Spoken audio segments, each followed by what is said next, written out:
بسم الله الرحمن الرحيم الحمد لله نحمده ونستعينه ونستغفره ونؤمن به ونتوكل عليه ونعوذ بالله من شرور أنفسنا ومن سيئات أعمالنا من يهده الله فلا مضل له ومن يضلله فلا هادي له ونشهد أن لا إله إلا الله وحده لا شريك له ونشهد أن سيدنا ومولانا محمدا عبده ورسوله صلى الله تعالى عليه وعلى آله وصحبه وبارك وسلم تسليما كثيرا كثيرا أما بعد فأعوذ بالله من الشيطان الرجيم بسم الله الرحمن الرحيم ومن أحسن قولا ممن دعا إلى الله وعمل صالحا وقال إنني من المسلمين صدق الله العظيم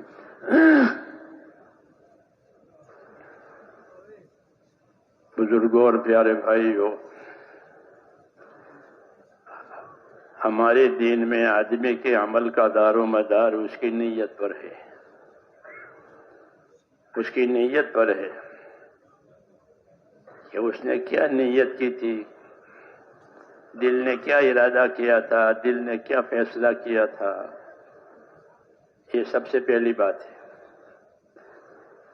اور آخر بھی یہی ہے کہ لوگ اپنی قبروں میں سے قیامت میں نیتوں کے حساب سے اٹھیں گے. اس لیے ہم اپنی نیتوں کو صحیح کریں، بلکہ اونچی اونچی نیتیں کریں، کیونکہ ہر آدمی کو وہ ملے گا جو اس کی نیت میں ہوگا.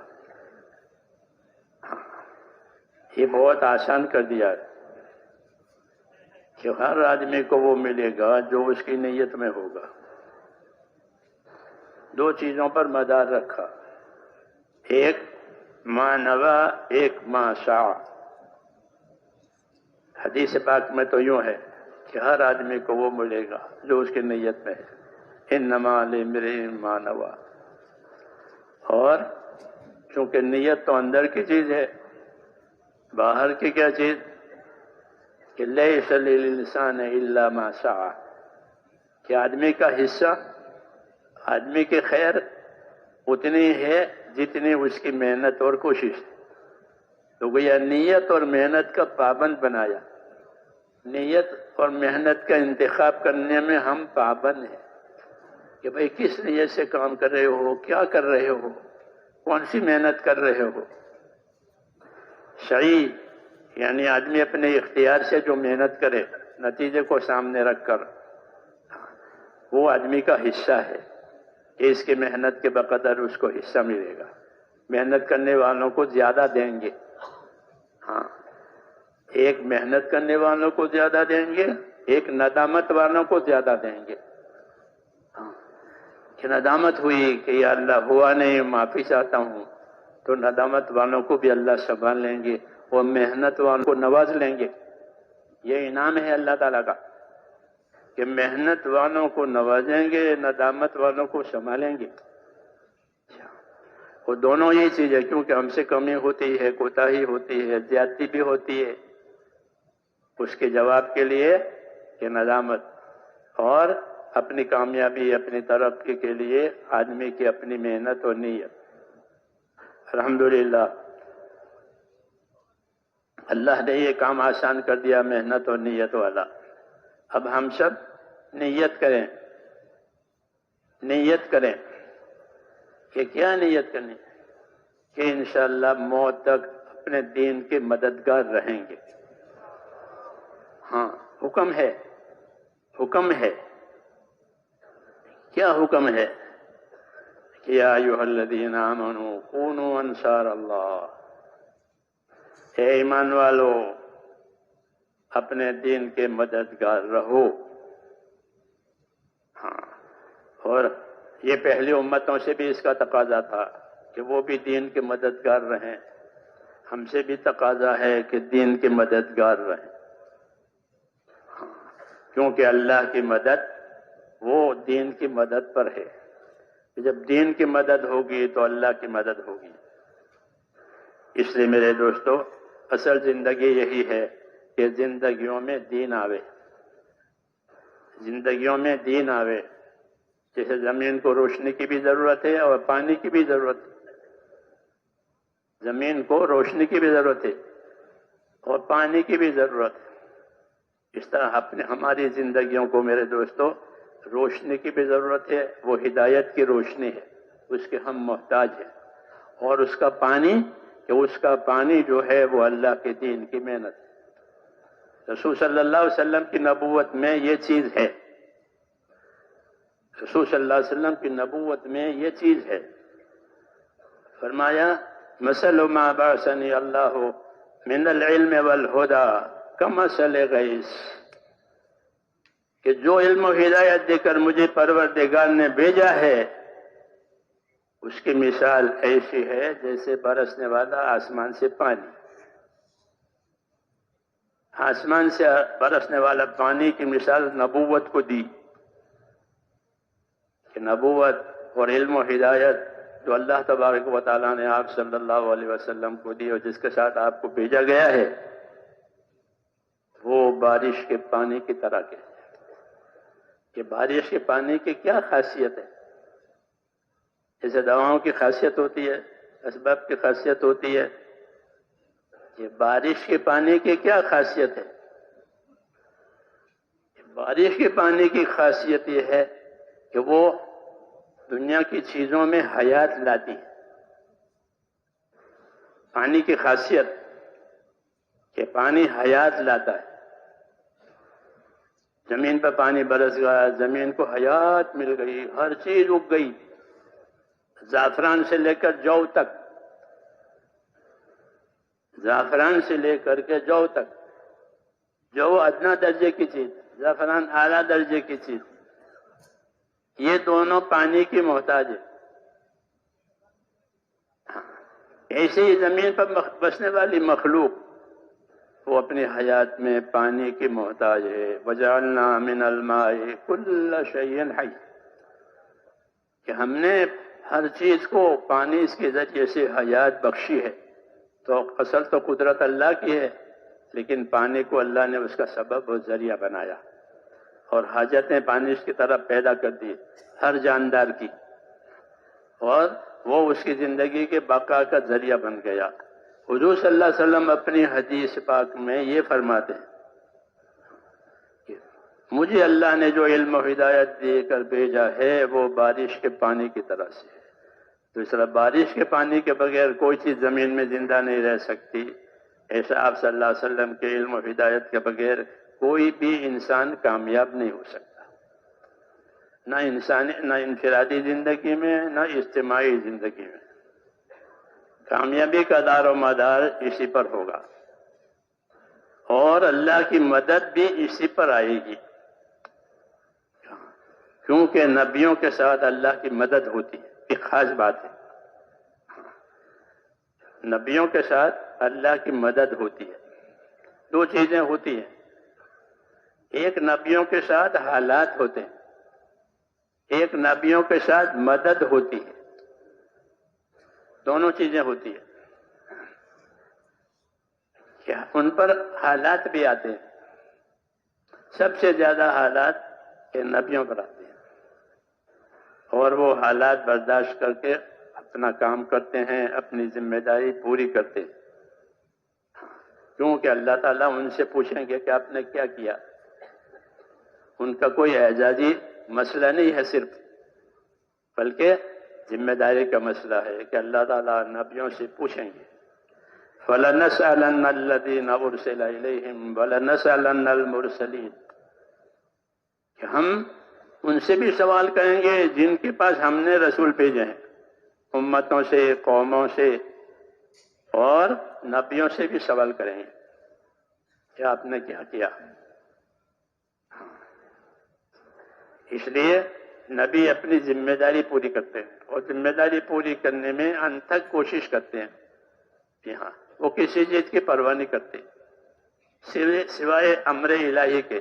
اللہ کے امر کی تو پرواہ کریں گے، باقی کسی چیز پرواہ نہیں کریں گے، برداشت کریں گے. اس لیے میں نے کہا کہ اللہ تبارک و تعالیٰ کی طرف سے یہ بات ہے کہ اپنے نبیوں کے ساتھ مدد ہے. ہاں، نبیوں کے ساتھ مدد ہے، یہ پکی بات ہے. نبی کے کام کے ساتھ مدد ہے، یہ پکی بات ہے۔ اور حکمت بھی یہ ہے کہ نبیوں کے کام میں کہ سب سے زیادہ رکاوٹیں آتی ہیں، اندرونی رکاوٹیں، بیرونی رکاوٹیں، ہاں رکاوٹیں آتی ہیں۔ حکمت ہے کہ رکاوٹ ہوگی تو مدد کی طرف محتاجی ہوگی، رکاوٹ نہیں ہے تو کوئی مدد کی ضرورت بھی نہیں ہے، اس لیے اللہ کی طرف سے رکاوٹیں آتی ہیں۔ ہاں اس لیے ہم کو یہ ہدایت ہے کہ رکاوٹ سے کوئی نہ گھبراوے، رکاوٹ سے کوئی نہ گھبراوے، ہاں کہ رکاوٹ کے بعد مدد آتی ہے۔ جس طرح اندھیرے کے بعد اجالا آتا ہے، پہلے اندھیرا چھا جاتا ہے عالم پر، پھر اللہ تبارک و تعالی صبح کا وہ پھٹتا ہے اور سورج نکلتا ہے اور پورے عالم میں روشنی ہو جاتی ہے۔ ایسے پہلے باطل چھا جاتا ہے، غلط زندگیاں غالب آ جاتی ہیں، غلط چیزیں غالب آ جاتی ہیں، پھر حق تعالی شانہ وہ نور ہدایت جس کے ساتھ اللہ اپنے نبی کو بھیجتے ہیں وہ لاتے ہیں۔ اس نظام ہے اللہ تبارک و تعالیٰ کا۔ ہاں یہ سنایا ہے ہم کو اور اپنے نبی صلی اللہ علیہ وسلم کو بھی کہ پہلے باطل چھا جائے گا، پہلے اندھیرا چھا جائے گا، اور پھر حق تعالی شانہ حق کو لا کر کے اس باطل کو اپنی قدرت سے دور کریں گے اور حق کو دنیا میں اللہ تعالیٰ روشن کریں گے۔ اس لیے یہ راستہ امتحان کا ہے، یہ راستہ آزمائش کا ہے۔ انعامات جو ملیں گے وہ اللہ تبارک و تعالیٰ کی طرف سے وہ امتحان کے بعد ملتے ہیں، اس لیے امتحانات آتے ہیں۔ ہاں جتنی جس کی حیثیت ہے اپنے دین اور ایمان میں اتنا ان کا امتحان ہے۔ ہماری حیثیت تھوڑی، ہم کمزور ہیں، تو کہتے ہیں کہ تمہارا امتحان زیادہ سخت نہیں ہوگا۔ ہاں فرماتے تھے حضرت رضی اللہ عنہ کہ تمہارا کیا امتحان ہے، تمہاری زندگی کی ترتیب بدل جائے گی، کھانے کی پینے کی تھوڑی ترتیب الٹ پلٹ ہو جائے گی اور کیا، لیکن اللہ تعالیٰ اس ترتیب پر قائم رہنے والوں کو کہ سرفراز کریں گے، ان کی محنتوں کے اچھے نتائج لائیں گے۔ کمزوری کی رعایت ہوتی ہے، کمزوری کی رعایت ہوتی ہے اللہ کی طرف سے۔ یہ بچہ جتنا کمزور ہوتا ہے اس کی نگہداشت اتنی زیادہ ہوتی ہے۔ یہ قاعدہ ہے کہ بچہ جتنا کمزور اتنی نگہداشت اس کی زیادہ، کیونکہ وہ ابھی کمزور ہے، وہ پاؤں سے چل نہیں پاتا تو اس کو اٹھائے پھرتے۔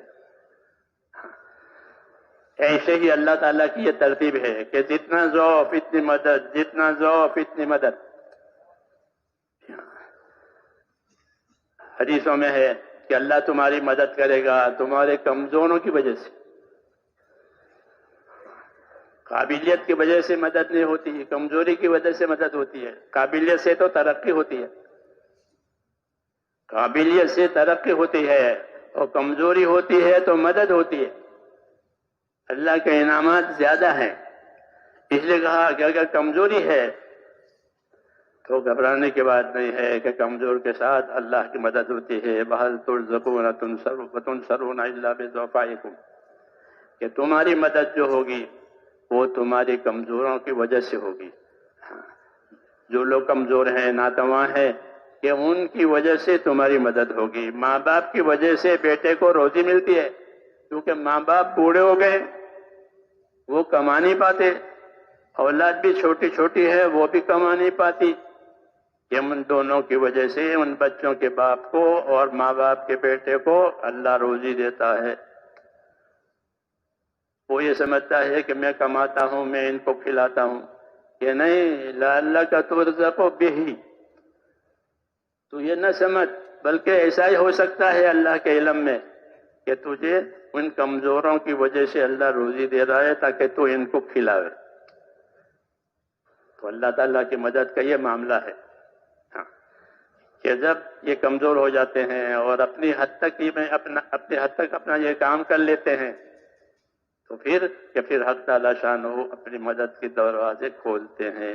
ہمیشہ نبیوں کے ساتھ ایسا ہوا کہ رکاوٹیں پہلے آئی، کمزوریاں پہلے آئی، اور پھر اللہ پاک نے مدد کے دروازے کھول دیے اور کام کو آسان بنا دیا، استقبال پیدا کر دیا۔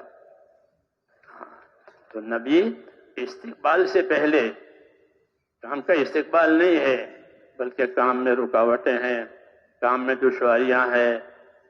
تو اس زمانے میں انبیاء کرام عزیمت سے کام کرتے تھے، عزیمت کے ساتھ کام کرنا، تاکہ کمی نہ آئے۔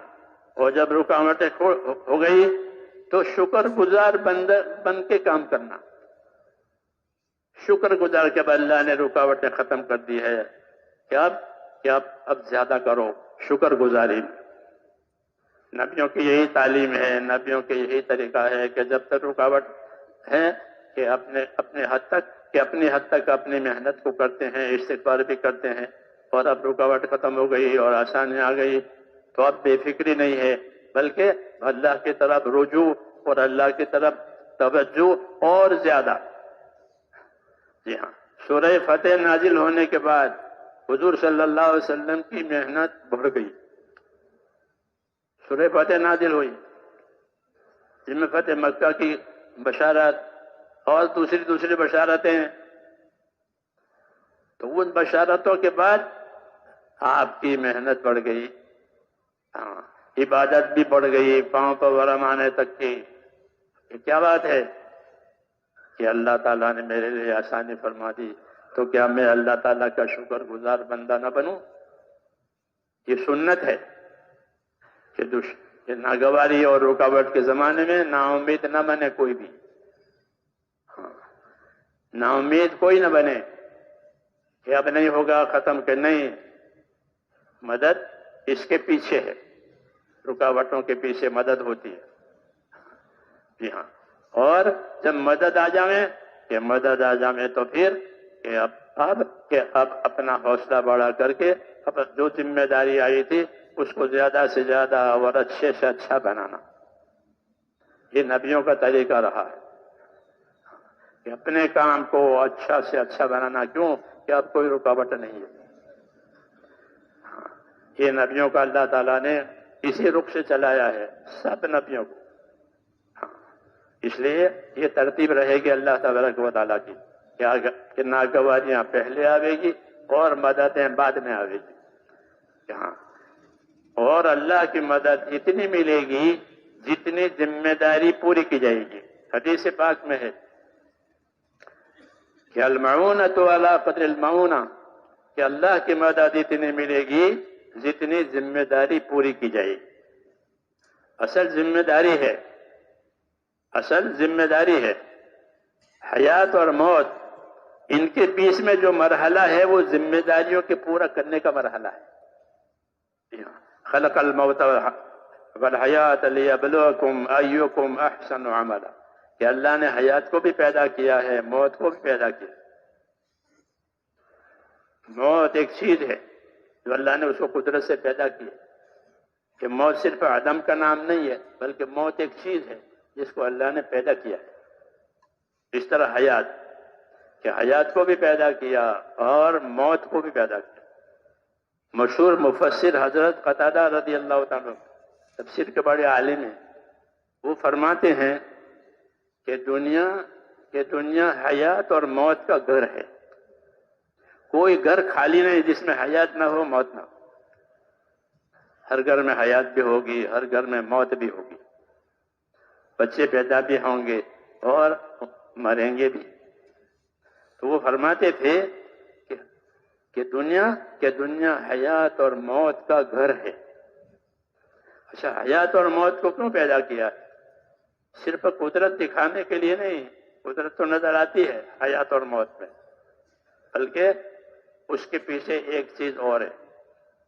تو اللہ نے فرمایا کہ ہم حیات اور موت کو پیدا کریں گے اور یہ دیکھیں گے کہ تم میں اچھا عمل کرنے والا کون ہے۔ زیادہ عمل کرنے والا نہیں کہا کہ زیادہ عمل کرنے والا کون ہے۔ زیادہ عمل کرنے کے لیے تو لمبی حیات چاہیے، لمبے اسباب چاہیے، وہ نہیں ہوتے بعد مرتبہ۔ اس لیے اس کو مدار نہیں بنایا کہ تم میں زیادہ عمل کرنے والا ہو، بلکہ یہ فرمایا کہ تم میں اچھا عمل کرنے والا کون ہے۔ حیات اور موت کی غایت، حیات اور موت کا مقصد کیا مقصد ہے؟ کیا مقصد ہے؟ کہ تم میں اچھا عمل کرنے والا کون ہے؟ ہاں، کیا اچھا عمل کسے کہیں گے؟ اچھے عمل کسے کہیں گے؟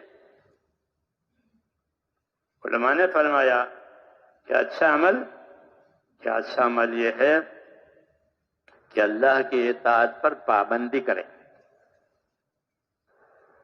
تمام اللہ کی اطاعت پر پابندی کرے اور اللہ کے حرام سے اپنے آپ کو بچاوے۔ دو باتیں، اللہ کی اطاعت پر کہ پابندی کرے اور کیا کرے کہ اپنے آپ کو حرام سے بچائے۔ وہ احسن عمل کی تفسیر ہو گئی، کہ بہترین عمل کرنے والا کہ اللہ کی اطاعت پر پابند ہو جائے اور جو چیز اللہ نے منع کی ہے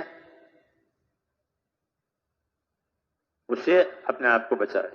اللہ نے شرک اور کفر سے منع کیا ہے کہ شرک کہ حرام ہے، کفر کہ حرام ہے، تو شرک اور کفر سے بچا کر اپنے آپ کو ایمان اور اخلاص پر لانا، یہ ذمہ داری ہوئی کہ اپنے آپ کو ایمان اور اخلاص پر لاؤ، کہ اللہ پر ایمان، اس کی قدرت پر ایمان، اس کے فیصلوں پر ایمان، جی ہاں، اس کے خزانوں پر ایمان، کہ جو کچھ ہوگا وہ اللہ کے فیصلے سے ہوگا، دوسرا کوئی فیصلہ کرنے والا نہیں ہے، جس طرح کوئی دوسرا پیدا کرنے والا نہیں، کوئی دوسرا پیدا کرنے والا نہیں ہے، تو جو پیدا کرے گا وہ فیصلہ کرے گا۔ الا لہ الخلق والامر، کہ یاد رکھو پیدا کرنا یہ بھی اللہ کا کام ہے، اور پیدا کرنے کے بعد اپنی پیدا کی ہوئی مخلوق پر فیصلہ کرنا، حیات کا، موت کا، خوشی کا، غمی کا، یہ جتنے حالات آتے ہیں اللہ کے فیصلے سے آتے ہیں۔ الا لہ الخلق والامر، تنبیہ کی ہے کہ یاد رکھو پیدا کرنے والا بھی اللہ، اور پیدا کر کے فیصلہ کرنے والا، کامیابی کا فیصلہ، ناکامی کا فیصلہ، عزت کا فیصلہ، ذلت کا فیصلہ، حیات کا فیصلہ، موت کا فیصلہ۔ یہ بہت بڑی تسلی کا سبق ہے، وہی ہمارے ساتھ جو کچھ ہوگا وہ اللہ کے فیصلے سے ہوگا، کوئی اس میں کسی کو دخل ہرگز نہیں ہے۔ دنیا کے جتنے اسباب ہیں وہ مظاہر قدرت ہے، اصل قدرت اللہ کی ہے۔ یہ ہمارا ایمان ہے کہ دنیا کے جتنے اسباب ہیں وہ کیا ہیں؟ اللہ کی قدرت کو ظاہر کرنے والے ہیں۔ پانی نہیں اگاتا، اللہ اگاتے ہیں، لیکن پانی کو اللہ نے اگنے کا ایک ذریعہ بنایا ہے۔ تو ذریعوں سے اور اسباب سے پیدا کرنے والا یہ اللہ کی سنت، اور اصل پیدا کرنا اللہ کی قدرت۔ پیدا کرنا اللہ کی قدرت، اور پانی سے پیدا کرنا یہ اللہ کی سنت۔ بندہ ہونے کا مطلب یہ ہے کہ قدرت پر یقین کرے اور سنت کے خلاف نہ کرے، کہ پانی کی ضرورت ہے کھیتی کو تو پانی دو، یہ مت کہو کہ اللہ کرے گا، کہ نہیں، یہ سنت ہے۔ احتیاط کی بات ہے تو احتیاط بھی کرو، کہ احتیاط سنت ہے، احتیاط سنت۔ خذوا حذرکم، اپنی احتیاط رکھو، قرآن کریم میں خذوا حذرکم، اپنی احتیاط رکھو، ہوگا وہی جو اللہ چاہے گا، ہوگا وہی، اور تمہیں کیا کرنا ہے؟ احتیاط کرنی ہے، کہ احتیاط کرنا یہ عبدیت ہے۔ بندہ بننے کا مطلب یہ ہے کہ احتیاط کرے تاکہ نافرمانی نہ ہو جاوے اور حد سے آگے نہ بڑھ جاوے۔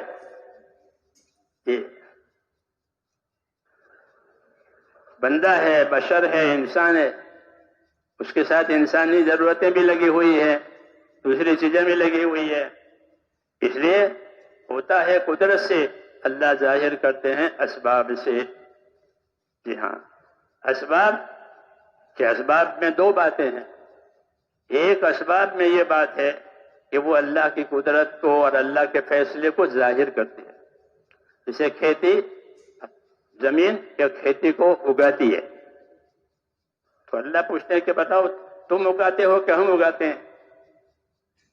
افرأیتم ما تزرعون اانتم،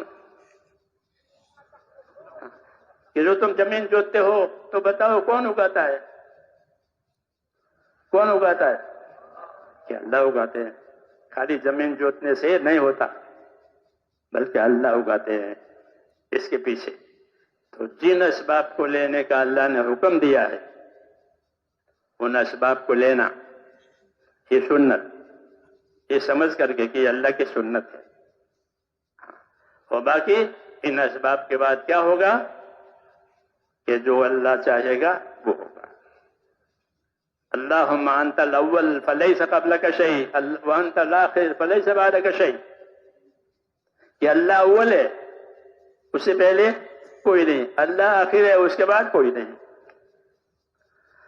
تو اول اور آخر صرف اللہ تعالیٰ کے ہاتھ میں ہے اور کسی کے ہاتھ میں نہیں ہے. مبدا ہو، معاد ہو، یہ سب اللہ تعالیٰ کے ہاتھ میں ہے. یہ ہم کو ایمان سکھایا. لا الہ، ایک اللہ ہے، وہ کرنے والا ہے، اس کی کائنات ہے، اس نے بنایا ہے. ہاں، اس لیے کائنات میں بسنے والے انسان کی ذمہ داری سب سے بڑی یہ ہے کہ وہ اپنے پروردگار کو ناراض نہ کرے.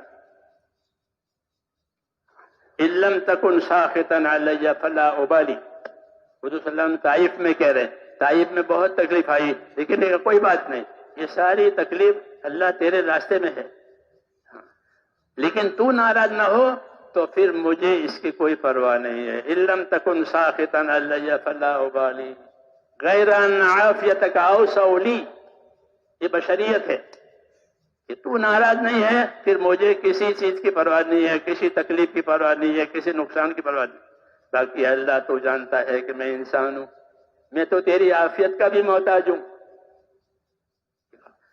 یہ سنت، میں تو تیری عافیت کا بھی محتاج ہوں. تو حضور صلی اللہ علیہ وسلم نے اس دعا میں اپنی بشریت بھی بتائی اور اپنی عبدیت بھی بتائی، اپنی عبدیت بتائی کہ میں تیرے حکموں کا ذمہ دار ہوں. اس ذمہ داری پوری کرنے میں کچھ بھی ہو جاوے مجھے اس کی پرواہ نہیں ہے، باقی تو ناراض نہ ہو بس. باقی یہ بات ہے کہ میں انسان ہوں، میں کوئی زوراور نہیں ہوں، بندہ ہوں، بشر ہوں، انسان ضعیف پیدا ہوا ہے، اس لیے عافیت بھی مجھے ضرورت ہے آپ کی. غیر ان عافیتک اوسع لی، یہ بہت بڑی بات ہوئی ہے اس دعا میں کہ اللہ کے نبی صلی اللہ علیہ وسلم نے اپنی عبدیت کا بھی اظہار کیا ہے کہ میں بندہ ہوں، میں ذمہ دار ہوں تیرے حکموں کا، اور جو ذمہ داری نبوت کی مجھ پر ڈالی ہے اس کا میں ذمہ دار ہوں. اس ذمہ داری کے پورے کرنے میں کچھ بھی ہو جاوے مجھے اس کی پرواہ نہیں ہے. صرف مجھے پرواہ ہے تو ایک چیز کی ہے کہ تو ناراض نہ ہو. غیر ان عافیتک اوسع لی. اللہ اکبر، اللہ اکبر. باقی انسان ہوں، کمزور ہوں، آپ کی عافیت راحت کا بھی محتاج. یہ اصلی بات ہے. رسول صلی اللہ علیہ وسلم کو اللہ پاک ہماری طرف سے جزائے خیر دے.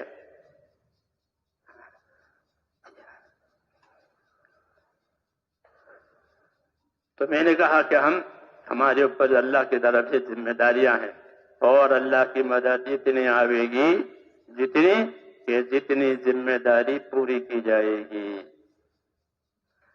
طاقتیں اور صلاحیتیں الگ الگ ہیں، 5 انگلیاں ایک سی نہیں پیدا ہوئی. بندوں کی صلاحیتیں اور ان کی طاقتیں الگ الگ ہیں، کم زیادہ. اس لیے سب کو ایک لاٹھی سے نہیں ہانکا ہے، بلکہ ذمہ داری دی. کیا ذمہ داری دی؟ تو ایک قاعدہ کلیہ بتایا کیا بتایا؟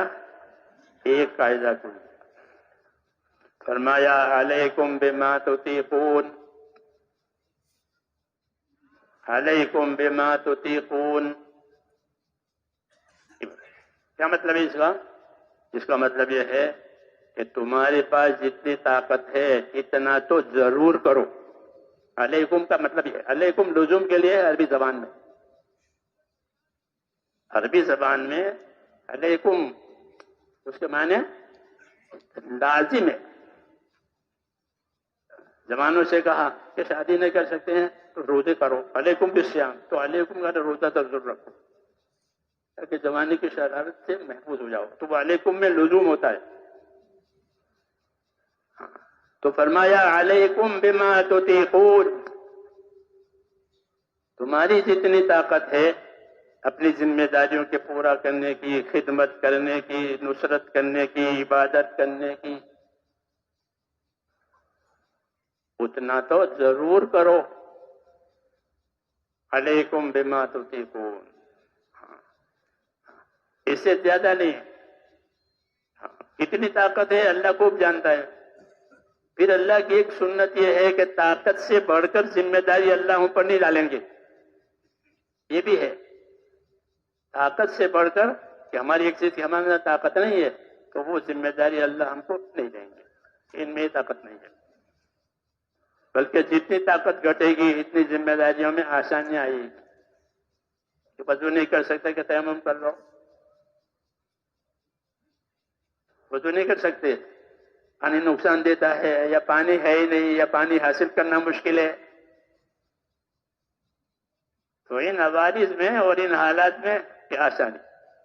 یرید اللہ بکم الیسر، اللہ کا ارادہ تمہارے ساتھ آسانی کا ہے، دشواری کا ارادہ ہی نہیں ہے. ایک دشواری کا ارادہ ہی نہیں ہے. پھر جو دشواری نظر آتی ہے وہ کیا ہے؟ کہ وہ اللہ کی حکمت ہے. کیا ہے؟ ہاں، کہ وہ حکمت ہے، اس کی وجہ سے دشواری آئی. اس لیے اللہ کی حکمت پر ایمان لاؤ. جیسے کیوں کہ اللہ حکیم ہے، جو کام کرے گا اللہ پاک وہ اپنی حکمت سے کرے گا. ہاں، اپنی حکمت ہے کہ حکمت کا تقاضا ہے. جس طرح حکیم اور علاج کرنے والے بات چیزوں سے منع کرتے ہیں کہ بھائی اس کو مت کھاؤ، اور تم بتا ایسا نہ کرو، تمہارا چڑھنا اترنا زیادہ نہ ہو، سانس پھول جائے گی وغیرہ وغیرہ وغیرہ. تو یہ منع کرنا حکمت کی وجہ سے. ہاں، حکمت یہ اللہ کی صفت ہے. اللہ تعالیٰ بندوں میں کوئی کمزوری دیکھتے ہیں یا ان کی کوئی ترقی مقصود ہوتی ہے تو حکمت کا اظہار ہوتا ہے. حکمت کا اظہار ہوتا ہے. تو اس نے کہا کہ اگر حکمت سے کوئی رکاوٹ آوے، حکمت سے کوئی تکلیف آوے تو کوئی نا امید نہ ہو. ایک کام اللہ نے حکمت سے کیا ہے اور اس رکاوٹ کو پھر اپنی قدرت سے کھول بھی دیں گے. ہاں، ابھی حکمت کا تقاضا ہے. خدا گر بحکمت بے بندت درد، بے بندت درد کشایت بفضلش در دیگر. کہ اللہ حکمت سے اگر کوئی دروازہ بند کرتا ہے تو گھبراؤ مت، گھبراؤ مت. اللہ تعالیٰ نے ایک دروازہ بند کیا ہے قدرت سے تو حکمت سے دوسرا دروازہ کھول بھی دے گا. جسے ماں کا دودھ بند ہو جاتا ہے تو بچہ مر نہیں جاتا، بلکہ ماں کا دودھ بند ہونے کے بعد بہت دروازے کھل جاتے ہیں کھانے پینے کے. ہاں، ایک دروازہ بند کیا ہے اور کتنے دروازے؟ اس لیے حکم ہے، حضور صلی اللہ علیہ وسلم اپنے صحابہ سے فرماتے تھے کہ تمہارے اندر اللہ تعالیٰ کے ساتھ اچھا گمان ہونا چاہیے. جابر بن عبداللہ رضی اللہ تعالیٰ عنہ یہ فرماتے تھے کہ رسول اللہ صلی اللہ علیہ وسلم نے اپنی وفات سے پہلے 3 دن پہلے مجھ سے یہ فرمایا کہ دیکھو جابر، تمہاری موت اس حالت میں آوے کہ تمہارا گمان اپنے پروردگار کے ساتھ اچھا ہو. یہ بھی ایک تعلیم ہے اللہ سے لینے کی، کیونکہ اللہ نے فرمایا ہے کہ میں اپنے بندوں کے ساتھ وہ معاملہ کروں گا جیسا وہ میرے ساتھ گمان کریں گے. اس لیے کہتے اللہ سے اچھا گمان کرو اور اللہ کی باتوں پر یقین بھی کرو، اچھا گمان بھی کرو۔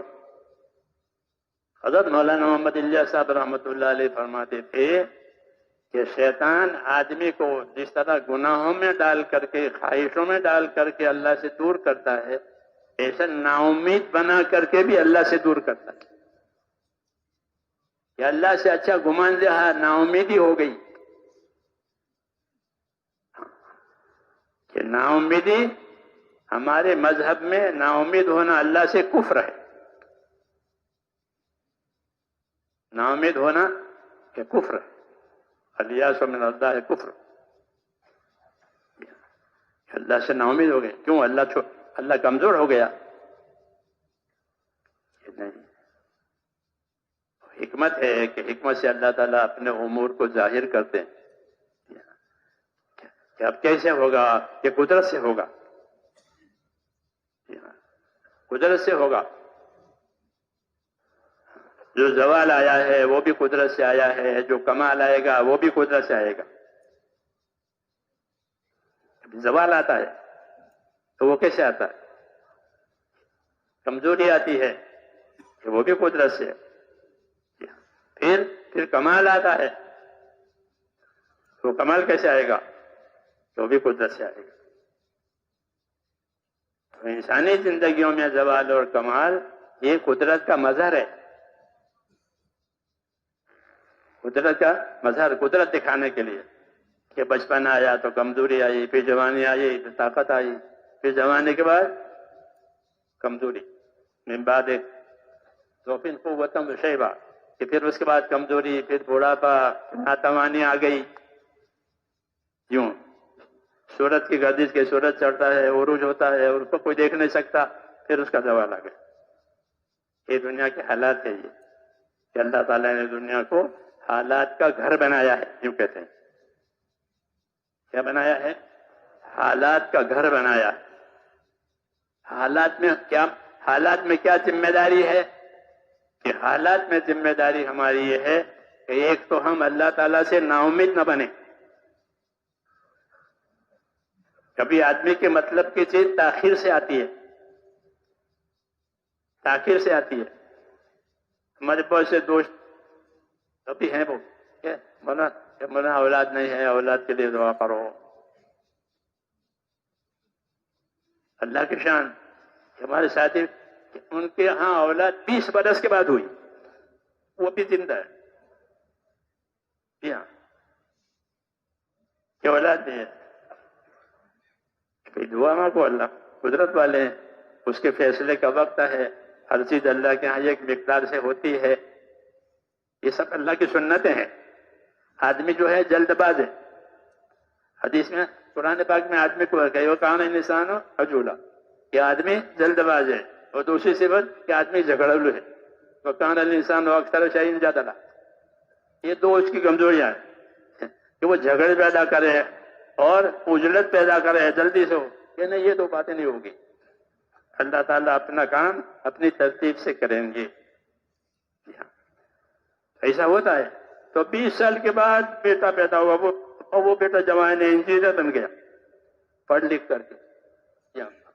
میں جب پہلے دہلی آتا تھا تو ہمارے بڑودہ اسٹیشن پر ہر وقت باپ بیٹے ملنے کے لیے آ رہے، یہ وہ بیٹا ہے 20 سال کے بعد پیدا ہوا، ایک ہی بیٹا ہے۔ تو اللہ تعالیٰ کی قدرت ہے، کبھی نتائج کو ظاہر کرتے ہیں تاخیر سے۔ کیا بات ہے کہ اللہ کی حکمت ہے۔ نوح علیہ السلام کی نبوت کا نتیجہ کہ وہ کتنے سالوں کے بعد ظاہر ہوا، کتنے سال کام کیا، جی ہاں، اتنی لمبی عمر پائی، اور نتیجہ آتا نہیں تھا تو لوگ مذاق اڑاتے تھے، لوگ مذاق اڑاتے تھے کہ وہ قیامت قیامت قیامت، وہ قیامت کہاں چلی گئی، یوں کہتے، وہ آتی ہی نہیں۔ تو اللہ تعالیٰ کی حکمتوں کے میرے دوستوں تقاضے ہوتے ہیں، کسی چیز میں کسی نتیجے کو مؤخر کر دیا، کسی نے تو جلدی کر دیا، دونوں باتیں ہیں۔ حضور صلی اللہ علیہ وسلم نے خالد ابن ولید کو بھیجا یمن کی طرف فتح مکہ کے بعد، تو وہاں 6 مہینے رہے، اور انہوں نے یمن والوں میں دعوت کا ہی کام کیا ہے، کوئی جنگ جہاد نہیں ہوا، دعوت ہی دیتے رہے، دعوت ہی دیتے رہے۔ وہ خالد جیسے آدمی طاقتور کارکن، حضرت خالد رضی اللہ تعالیٰ عنہ صحابہ کی جماعت میں طاقتور کارکن، ساری طاقتیں صلاحیتیں اللہ نے لگائی، سیف اللہ خطاب پایا، اللہ کی تلوار، لیکن 6 مہینے کام کیا، ایک آدمی بھی مان کے نہیں دیا، کوئی من کے 20 سال ہے، کوئی اولاد نہیں ہے، ہاں 6 مہینے ہو گئے۔ جب 6 مہینے ہو گئے تو حضور صلی اللہ علیہ وسلم نے علی کو بھیجا کہ تم جاؤ اور خالد کو واپس کرو، اور ان کے نام پیغام دیا یمن والوں کو، اور کہا کہ خالد کے ساتھیوں میں جو 6 مہینے سے وہاں ہیں ان میں سے کوئی رہنا چاہے تمہارے ساتھ تو ان کو اپنے ساتھ رکھ لو۔ حضرت علی گئے، اپنی نماز پڑھی، جیسے ہماری جماعت کا پہلے اپنی نماز پڑھ لو، ریلوے اسٹیشن ہو، ہوائی جہاز کا اڈا ہو، ہاں نماز کے بعد اپنا کام، ایک خاص علامت ہے، پہلے ان کی نماز ہے۔ تو انہوں نے نماز پڑھی، اور نماز پڑھ کر کے پھر سب کو اکٹھا کیا، اور سب کو جمع کر کے وہ پیغام جو حضور صلی اللہ علیہ وسلم نے دیا تھا دعوت نامہ، وہ ان کو سنایا کہ میں تمہارے نام پر یہ پیغام لے کر کے آیا ہوں، اسے تم مان لو۔ تو کہتے ہیں کہ ہمدان والے، ہمدان کا علاقہ ابھی بھی ہے، ہمدان والے سارے کے سارے ایمان میں داخل ہو گئے۔ 6 مہینے کی محنت ہوئی، حکمت ہے، وہ پیغام سنایا جمع کر کے نماز پڑھ کے، تو سب ایمان میں داخل ہو گئے۔ یہ اللہ کی ترتیب ہے میرے دوستو، ہم کو یہ واقعات اس لیے سنائے گئے ہیں تاکہ کوئی نا امید نہ بنے، نا امید کوئی نہ بنے۔ بتایا تھا یہ سوم روح اللہ، کتنے بھی حالات آئے، یعقوب علیہ السلام نے اپنے بیٹوں سے کہا کہ نا امید نہ ہو، یوسف علیہ السلام کو گم ہوئے بہت دن ہو گئے، بہت سال ہو گئے، لیکن تم نا امید نہ ہو، اللہ کچھ کریں گے۔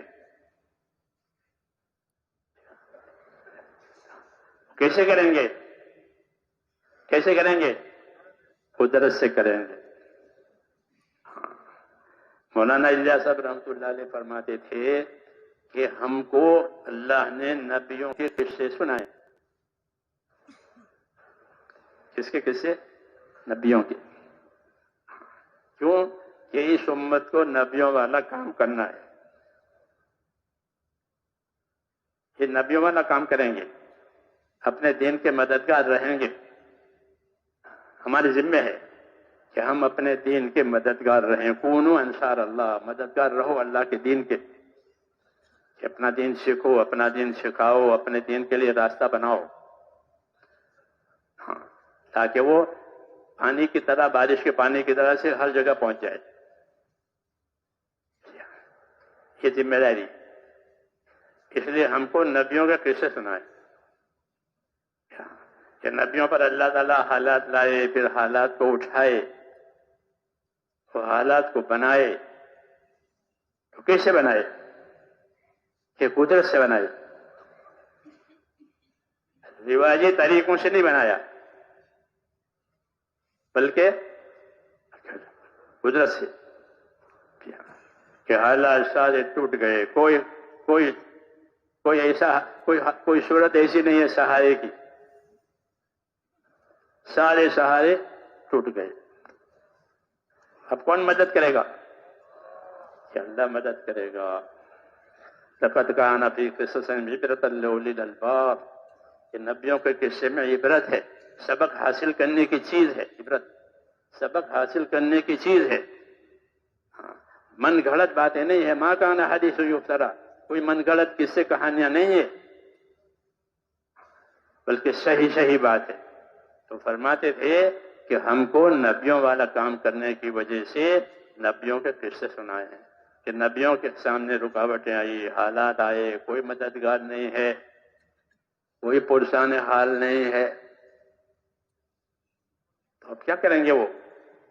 کہ وہ اللہ کا کام کر کے اللہ سے مانگیں گے. کسے مانگیں گے؟ اللہ کا. کہ اللہ کا کام کرتے کرتے حالات ناسازگار ہو گئے، ٹوٹ گئے، تو اب کہ اللہ کی مدد ہونے والی ہے، ظاہری اسباب نہیں رہیں گے، تو اب قدرتی اسباب آئیں گے. نبیوں کے ساتھ قدرتی قدسی طاقت ہے، اوپر کی طاقت مدد کرتی تھی، نیچے کی طاقت رکاوٹیں ڈالتی تھی، اوپر کی طاقت مدد کرتی تھی. جب اوپر کی طاقت مدد کرے گی تو پھر اللہ کا معاملہ غالب ہو کر کے رہے گا. واللہ غالب علی امرہ ولکن اکثر الناس لا یعلمون. اللہ کا معاملہ ایسا ہے کہ اللہ کا معاملہ اپنا، کہ اللہ کا معاملہ کیسا ہے کہ اللہ جو ہے وہ اپنے معاملے میں غالب ہے، لوگ جانتے نہیں ہیں. یعنی اللہ جو چاہے گا وہ ہوگا، اس کے کرنے میں کوئی رکاوٹ نہیں ہو سکتی. لیکن لوگ فرماتے اس کو جانتے نہیں ہیں، اس لیے وہ الجھ جاتے ہیں. کیا ہو جاتے ہیں؟ الجھ جاتے ہیں، نا امیدی آتی ہے، پھر آگے بڑھنے کے بجائے پیچھے ہٹ جاتے ہیں کیونکہ وہ جانتے نہیں ہیں. ورنہ اللہ تو اپنا کام اپنی قدرت سے کرے گا. اس لیے میں نے کہا نبیوں کے قصے سنائے. یوسف علیہ السلام کا قصہ سنایا، جی ہاں، بہترین قصہ جو پہلی کتابوں میں اترا ہے، ہماری کتاب میں بھی اترا. ان کی مدد کے کیا اسباب ہیں؟ علماء نے لکھا ہے کہ ان کی مدد کے بظاہر کوئی اسباب نہیں، سارے اسباب منقطع ہیں. 2 خواب 2 کرتے، جی ہاں، 2 خواب اور 2 کرتے، یہ مدد کے سبب بنے. کہ 2 خواب آئے. پہلا خواب آیا یوسف علیہ السلام کو کہ مجھے وہ ستارے سدھے کر رہے ہیں. اس خواب سے پریشانی بڑھ گئی، اس خواب سے پریشانی بڑھ گئی کیونکہ بھائیوں کو جلن ہوئی، یہ تو آگے بڑھ گیا. اس لیے فرمایا تھا یعقوب علیہ السلام نے کہ اپنا خواب بھائیوں کو مت سنانا.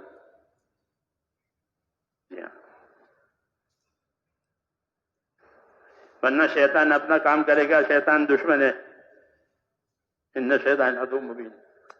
شیطان کی دشمنی، کیونکہ شیطان جو ہے حسد سکھاتا ہے. کیا سکھاتا ہے؟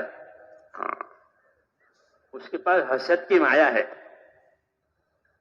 جی ہاں، کہ کسی بھی نعمت والے کو دیکھے، کسی بھی ترقی والے کو دیکھے، ہاں، تو حسد آتا ہے. عام طور پر طبیعتوں میں حسد ہے. مثل مشہور لا یخلو جسد عن حسد، کہ کوئی بدن حسد سے خالی نہیں ہے. جی ہاں، عورتوں میں، مردوں میں. اس لیے منع کیا تھا کہ بھائیوں کو خواب مت سنانا.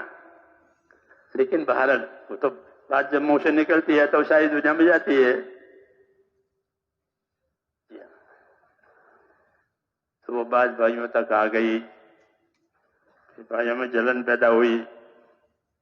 جی ہاں، پھر پورا قصہ آپ کو معلوم ہے کہ بھائی اس آدمی کو، یعنی یوسف کو باپ کے پاس سے ہٹاؤ، کیونکہ باپ کی نظر میں یہ بہت منظور نظر ہے، تو ان کو ہٹاؤ.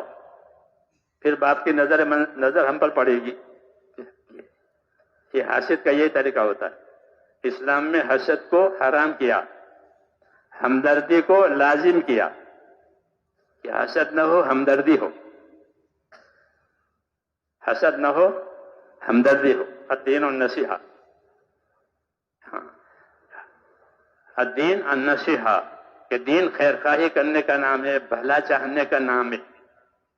حسد والا برا چاہتا ہے، جی ہاں، بہکاتا ہے. اور دین تو بھلائی چاہنے کا نام ہے. ایک دوسرے کی بھلائی چاہو. کچھ نہیں کر سکتے کہ اس کے حق میں دعا مانگو، یہ بھی بھلا چاہنا ہے۔ جی ہاں، مہاجرین نے حضور، بیچ میں بات آ گئی، مہاجرین نے حضور صلی اللہ علیہ وسلم سے عرض کیا کہ ہمارے بھائی انصار جو ہیں وہ اپنی قربانیوں میں، اپنی نصرت میں بہت آگے بڑھ گئے ہیں، نصرت میں آگے بڑھ گئے۔ کیوں؟ اس لیے کہ نصرت کا اعلیٰ درجہ ایثار ہے، نصرت کا اعلیٰ درجہ ایثار، وہ اعلیٰ درجہ ہے۔ انصاف، احسان، ایثار، 3 درجے ہوتے ہیں، 3 درجے ہوتے ہیں۔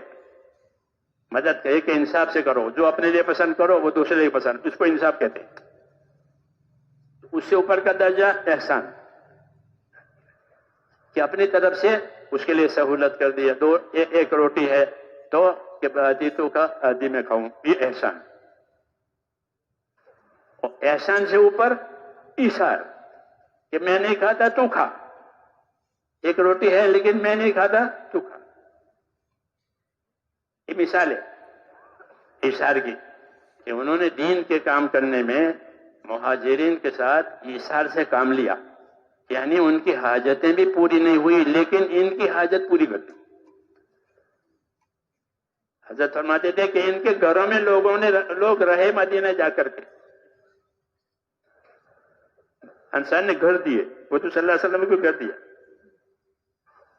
جی ہاں، اور جب مال آیا تو انصار کو نہیں ملا، دوسروں کو ملا۔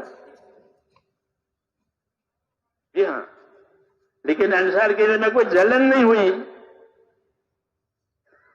یہ ایثار کی بات تھی۔ تو میں نے اسی پر بات کہی تھی کہ دین میں نصیحت اور خیرخواہی ہے کہ خیرخواہ بنو، بھلا چاہو، بھلا کرو۔ کچھ نہیں کر سکتے تو ہاں، سبق یاد رکھو یہ کہ دعا مانگو۔ تو مہاجرین نے یہ عرض کیا کہ انصار اپنے ایثار اور قربانی میں بہت آگے نکل گئے، تو جنت کے درجے اور اللہ کے انعام اکرام تو ان کو ملیں گے، ہمیں کیا ملے گا؟ ہم کو کھلایا پلایا ٹھہرایا، سب کچھ کیا، تو ہم تو ان کے درجے کو نہیں پا سکتے، ہمارے لیے کیا شکل ہے؟ آپ نے فرمایا نہیں، ایسا بات نہیں ہے، تم بھی ان کی فضیلت کو حاصل کر سکتے ہو۔ کہ وہ کس طرح سے؟ ایک بات تو یہ فرمائی کہ ان کی قدر کرو۔ کیا کرو؟ ان کی قدر کرو۔ ہاں، کہ جو کام ہم نہیں کر سکتے ہیں یہ کر لیتے ہیں، جو ہم سے نہیں ہو سکتا ہو یہ انجام دے دیتے ہیں، اس لیے ان کی قدر کرو۔ ہاں، ان کے کاموں کو، ان کی ہستیوں کو قدر کی نظر سے دیکھو، ہاں، گری نظر سے یا جلن کی نظر سے مت دیکھو، ہاں، ان کی قدر کرو۔ یہی سنت طریقہ سکھایا کہ جب کوئی ہمارا آدمی، ہماری کوئی جماعت یہ کام کر رہے ہیں تو کہ ان کی قدر کرو۔ جیسے کوئی بیٹا ماں باپ کی خدمت کرتا ہے تو ماں باپ کی نظر میں اس کی قدر ہو جاتی۔ جی ہاں، اللہ بیٹے تو سب ہیں لیکن ان کی ماں باپ کی نظروں میں اس کی قدر ہوتی ہے۔ تو ایسے چونکہ ماں باپ کو ہمدردی ہوتی ہے، ایسے ہی ہمدردی کا سبق دے کر کے ہم کو یہ سمجھایا کہ ایک دوسرے کی قدر کرو، جو کام تم نہیں کر سکتے ہو وہ کر رہے ہیں تو ان کی قدر کرو، ان کا شکر کرو۔ یہ نہ ہوتے تو خلا پڑتا، یہ نہ ہوتے تو خلا پڑتا۔ جی ہاں، کیونکہ اللہ نے مختلف طاقتیں رکھی ہے۔ ہاں، تو یہ لوگ کہ ان کو قدر کی نظر سے دیکھو، ایک بات۔ دوسری بات یہ فرمائی کہ تم ان کے حق میں دعائیں مانگو، انصار کے حق میں، انصار کے حق میں دعائیں مانگو کہ اللہ ان کو ترقیات عطا فرماوے۔ تو جب تم یہ 2 کام کرو گے تو تم ہونے والی فضیلت پاؤ گے۔ یہ پوری امت کو سبق دیا کہ دین کی نصرت کرنے میں صلاحیتیں الگ الگ ہیں، کچھ کم کریں گے، کچھ زیادہ کریں گے۔ ہاں، تو اس لیے جو زیادہ کریں تو ان کی قدر کرو اور غائبانہ ان کے حق میں دعائیں مانگو۔ صحابہ کرام ایک دوسرے کے حق میں دعائیں مانگتے تھے، حیات الصحابہ میں مستقل ہے یہ مضمون کہ حضرات صحابہ، حتیٰ کہ رسول صلی اللہ علیہ وسلم بھی اپنے ساتھیوں کے لیے دعا مانگتے تھے. اور خود صحابہ بھی آپس میں ایک دوسرے کے لیے دعا مانگتے. کہ دعا مانگنا یہ مدد کرنا ہے، دعا مانگنا یہ تائید کرنا ہے، دعا مانگنا یہ قدردانی ہے. کس کی؟ کہ ساتھیوں کی صلاحیتوں کی. چونکہ دین خیر خواہی پر ہے. تو میں نے وہ نصیحت کی بات پر کہی، حسد کی بات پر یہ بات نہیں کی کہ خیر خواہی کرو. نہیں، حسد کریں گے تو کہ حسد کریں گے تو حسد جو ہے کہ بہت بڑی ظلمت ہے، بڑا دل میں اندھیرا ہوتا ہے، یہاں تک کہ حسد والے کا چہرہ بھی کالا ہو جاتا ہے. جب اس پر حسد کی کیفیت طاری ہوتی ہے تو اس کا منہ ایک دم جل جاتا ہے. اس کی خاصیت گرم ہے. حسد کی خاصیت گرم، لالچ کی خاصیت نرم. جی ہاں، لالچ والا ڈھیلا ہوتا ہے کیونکہ وہ امیدوار ہے. حسد والے کو اندر سے جلن ہے، اس لیے حسد اسلام میں حرام ہے. حسد حرام ہے.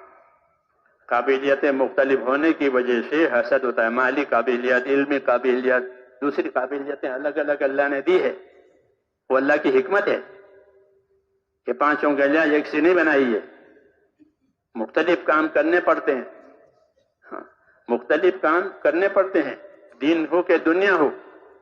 جی ہاں، ان مختلف کاموں کی وجہ سے حق تعالی شانہ مختلف صلاحیتیں دیتے ہیں. جی ہاں، تاکہ وہ کام انجام پائے. تو اس لیے اگر ایک کام کی صلاحیت میرے اندر نہیں ہے لیکن میرے بھائی کے اندر ہے تو ایک حکم تو یہ ہے کہ خوبیاں لو. کیا لو؟ کہ ماشاءاللہ ان کے اندر یہ خوبی ہے، یہ ذاکر ہے، شاغل ہے، عابد ہے، دوڑ دھوپ کرنے والا ہے. جی ہاں، محنت مشقت کرنے والا، کہ ان کی خوبیوں سے فائدہ اٹھاؤ. مولانا اللہ صاحب فرماتے تھے کہ ہماری محنت وہ خوبیوں کا لین دین ہے. کیا ہے؟ خوبیوں کا لین دین. کہ اللہ نے مختلف خوبیاں رکھی ہے، جیسے مختلف پھلوں میں مختلف ذائقے رکھے ہیں. میٹھے تو سبھی ہوتے ہیں لیکن وہ میٹھا الگ الگ ہے. ایسے ہی کہ صلاحیتیں الگ الگ ہیں. تو اپنی صلاحیت کو تو کمزور سمجھو اور دوسروں کی صلاحیت کی قدر کرو. ان کے حق میں دعا مانگو تو پھر جو اللہ تعالیٰ ان کو دیں گے وہ تمہیں دیں گے. کیونکہ تم ان کی تائید کرنے والے ہو، اپنی دعا سے ان کی تائید کرتے ہو. جو کام ہم نہیں کر سکتے، اس لیے ہمارے کام میں دین کے جتنے کام ہیں ان تمام کاموں کے مددگار بنو. جتنے کام دین کے ہو رہے ہیں، جس لائن سے بھی ہو رہے ہیں، ان کی مددگار بنو. تو کس طرح سے؟ کہ اگر مال کی ضرورت ہے تو ان کو مال دو. مال نہیں دے سکتے ہو، ان کی ترقی کی دعا مانگو، ان کے اخلاص کی دعا مانگو کہ اللہ ان کو اخلاص عطا فرما، اللہ ان کی ضروریات کو پورا فرما، ان کی آسانیاں فرما. کہ دعا سے ان کی تائید کرو تاکہ حسد کرنے والوں میں نہ آوے، ہمدردی کرنے والوں میں آوے. جی ہاں، حسد ہوتا ہے تو پھر حسد ہوتا ہے تو صلاحیتوں سے فائدہ نہیں ہوتا. ہاں، بلکہ صلاحیتوں کو اپنی ترقی میں وہ آڑ سمجھتا ہے کہ اس کی وجہ سے نہیں ہوتا، یہ سب ایسا کرتا ہے. تو میں یوسف علیہ السلام کے بھائیوں کی بات کر رہا تھا، بات آگے نکل گئی. کہ ان کو حسد آیا. جی ہاں، ان کو حسد آیا، اس لیے انہوں نے یوسف علیہ السلام کے ساتھ یہ معاملہ کیا جو ہم سب سنتے رہتے ہیں نبیوں کے قصے. کنویں میں ڈال دیا، بیچ دیا، کیا کیا کرتے. لیکن ہوگا وہ جو اللہ چاہے گا. ہاں، انہوں نے نہیں تھا کہ کنویں میں ڈال دو، پھر کوئی نکال کے لے جائے گا، باپ کی نظروں سے دور ہو جائے گا، پھر تم باپ کی نظروں میں آ جاؤ گے. یہ تو ان کا پلان تھا اور اللہ کا پلان دوسرا تھا کہ اللہ تعالیٰ ان کو اس راستے سے اوپر لے جائے گا. جی ہاں، اس پر اللہ نے فرمایا تھا واللہ غالب علی امرہ ولکن اکثر الناس لا یعلمون. اللہ اپنے فیصلے پر غالب اور قادر ہے، لوگ جانتے نہیں ہیں یوں ہو جائے گا یوں ہو جائے گا. کہ نہیں، جو اللہ طے کرے گا وہ ہوگا. یہ اصل بات ہے. اس لیے یہاں سورہ یوسف میں یہ بات کہی کہ واللہ غالب علی امرہ، اللہ اپنے فیصلے پر غالب اور قادر ہے. اس کو کوئی سے رکاوٹ اس کے لیے نہیں، لوگوں کے لیے رکاوٹ آوے، شرارت آوے کہ اللہ کے فیصلے کو کوئی نہیں روکے گا. جی ہاں، تو یہی ہوا یوسف علیہ السلام کو لے گئے، وہ کہاں لے گئے، مصر میں بھی لے گئے، مصر میں بھی بیچا گیا، محل میں بھی رہے، پھر جیل میں بھی رہے، ہاں محل میں بھی رہے اور جیل میں بھی رہے، اور جیل بھی پردیس کی جیل۔ یہاں مقامی جیل ہو تو بھئی اس کا کوئی اپیل ہو، کوئی وکیل ہو، کیا ہو، پردیس میں کون کرے اس کے مقدمے کی کوئی پیروی کرے؟ یہاں تو پردیس کی جیل، ہاں کوئی پوچھنے والے نہیں ہے، اور جیل میں ڈالا گیا۔ کون نکالے؟ کہ اللہ نکالیں گے، اللہ اپنے قدرت سے نکالیں گے۔ تو نکالنے کے لیے کوئی مددگار نہیں ہے، پردیس میں کون مدد ہے؟ تو جیل میں سے نکلنے کے لیے بھی خواب سبب بنا، جیسے پریشانی کے لیے خواب سبب بنا تھا یہاں، اب پریشانی میں سے نکالنے کے لیے خواب۔ آپ جانتے ہو نا کہ خواب جو ہے وہ اللہ کی قدرت سے آتا ہے، اپنی مرضی سے کوئی خواب نہیں دیکھتا۔ نیند اللہ کی قدرت کی بڑی نشانیوں میں سے، وَمِنْ آیَاتِهِ مَنَامُكُمْ بِاللَّيْلِ وَالنَّهَارِ، کہ اللہ کی قدرت کی نشانیوں میں سے تمہاری نیند ہے۔ آدمی کے اختیار میں نہیں ہوتی نیند، جی ہاں، پھر میں اتنے بجے سو جاؤں گا، اتنے بجے نہیں ہوتا۔ النوم سلطان، مثل مشہور ہے کہ النوم سلطان، کہ نیند تو بادشاہ ہے، چھا جاتی ہے، جی ہاں، اس میں خواب آتے ہیں۔ یوسف علیہ السلام کے قصے میں ہے کہ اب جیل میں سے کون نکالے؟ کہ اللہ نکالے، کوئی پیروی کرنے والا نہیں ہے اس کے مقدمے کی، اور سرکاری طور پر ان کو گنہگار بنایا گیا تھا۔ جی ہاں، وزیر کے گھر میں تھے نا، سرکاری طور پر گنہگار ہے۔ اب اس کی اپیل کون کرے؟ کہ نہیں اللہ کریں گے۔ تو وہاں بھی خواب آیا ہے بادشاہ کو، اور اس کو اپنی تعبیر کی ضرورت پڑی۔ یوسف علیہ السلام کو اللہ نے تعبیر کا علم پہلے سے دیا تھا، آپ کی تعبیر بتائی، اور بادشاہ نے کہا اس کو یہاں لے آؤ۔ یوسف علیہ السلام آنے کے لیے تیار نہیں ہوئے، جیل میں سے نکلنے کے لیے تیار نہیں۔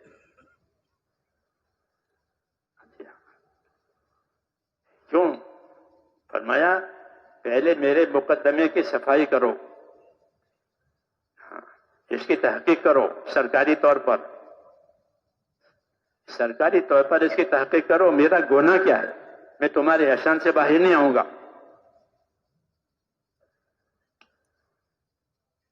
چنانچہ سرکاری طور پر اس کی تحقیق ہوئی، بادشاہ نے سب کو بلایا، عورتوں کو بلایا، کیا مسئلہ تھا؟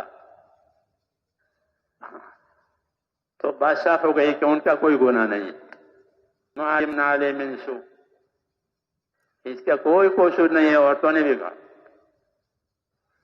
تو اب سرکاری طور پر اس قصے کی تحقیق ہوئی کہ یہ آدمی بے قصور ہے۔ یہ کرانا چاہتے تھے کہ تمہارے احسان سے نہیں نکلنا چاہتا ہوں، میرے مسئلے کی تحقیق کرو، وہ تحقیق بھی ہوئی، بے قصور ہے۔ اس کا تو جیل میں سے نکلنے کا سبب خواب بنا، تو دو خواب اور دو قمیص، یہ دو قمیص کا تعلق یعقوب علیہ السلام سے ہے، خواب کا تعلق یوسف علیہ السلام سے ہے۔ جی ہاں، دو قمیص، پہلی مرتبہ ایک قمیص خون میں آلودہ بھائی لائے، یوسف کو تو بھیڑیے نے پھاڑ کھایا، ایک خون آلود اس کا کرتا، اس کرتے کو دیکھ کر یعقوب علیہ السلام کا غم اتنا بڑا کہ آنکھیں چلی گئی روتے روتے۔ تو ایک کرتا آیا تو پریشانی بڑھ گئی، پھر دوسرا کرتا آیا، جب اناج لینے گئے تھے اور تعارف ہو گیا کہ یوسف یہی ہیں، پھر معافی صافی ہوئی، اور یوسف علیہ السلام نے اپنا کرتا دیا کہ یہ کرتا ابا کے چہرے پر ڈال دینا، ابا فوراً بینا ہو جائیں گے۔ تو ایک دوسرا کرتا آیا تو ساری پریشانیاں ختم ہو گئی، پہلا کرتا آیا پریشانی آ گئی، دوسرا کرتا آیا پریشانی ختم ہو گئی۔ علماء نے فرمایا 2 کرتے 2 خواب، اللہ کو کرنے کے لیے کچھ کرنا نہیں پڑتا. اس لیے نبیوں کے قصے سنائے ہیں کہ گھبراؤ نہیں، اللہ بڑی قدرت والا ہے. حکمت سے کچھ حجاب ایسے ہو جاتے ہیں تو حالات کے، لیکن اللہ اپنے فیصلے پر غالب اور قادر ہے. واللہ غالب علی امرہ ولکن اکثر الناس لا یعلمون. کہ اللہ اپنے فیصلے پر غالب ہے اور قادر ہے، لوگ جانتے نہیں ہیں. تو اللہ کے فیصلوں سے فائدہ اٹھانے کے لیے ایک ہی راستہ ہے، وہ اللہ کے حکم والا راستہ. کون سا راستہ؟ اللہ کے حکم والا راستہ. اللہ کے حکموں میں ایمان، عبادت، اخلاق 3 چیزیں ہیں. ایمان کہ اللہ سے تعلق، اللہ سے تعلق، ایمان کا، یقین کا، ڈر کا، اللہ سے ڈرنا، اس کی عظمت و بڑائی کو سامنے رکھ کر، جی ہاں، اس کے وعدہ وعیدوں کو سامنے رکھ کر اللہ سے ڈرنا. اپنے اندر ایمان پیدا کرنا. ایمان کی محنت سے ایمان آئے گا، یقین آئے گا. اسباب قربان کرنے سے یقین آئے گا کہ جان، مال، راحت قربان ہوئی ہے اللہ کے کام کے لیے، کہ قربانی کے وقت اللہ تعالیٰ اندرونی ترقیاں دیں گے.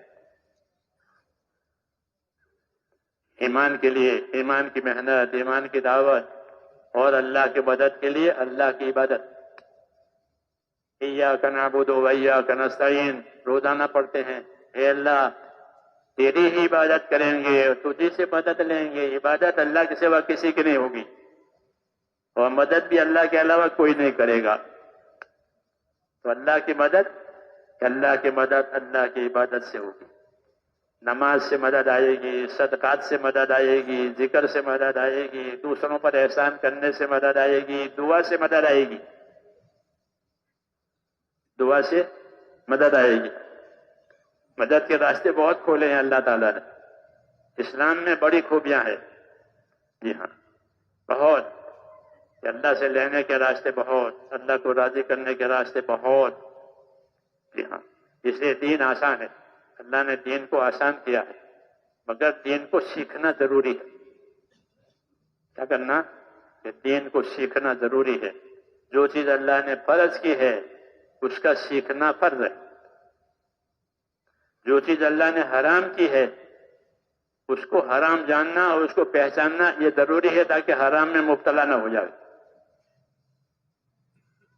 علم، جی ہاں، اللہ نے علم اتارا ہے اپنے حدود حقوق کی حفاظت کے لیے. کس کے لیے؟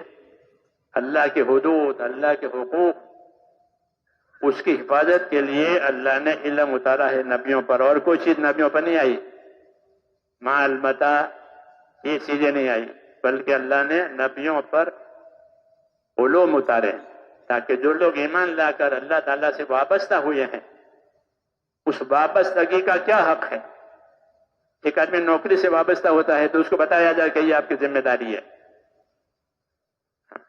ایک آدمی نکاح کے ذریعے سے ایک عورت سے وابستہ ہو جاتا ہے تو اس کو حقوق بتائے جاتے ہیں کہ اس کا یہ حق ہے.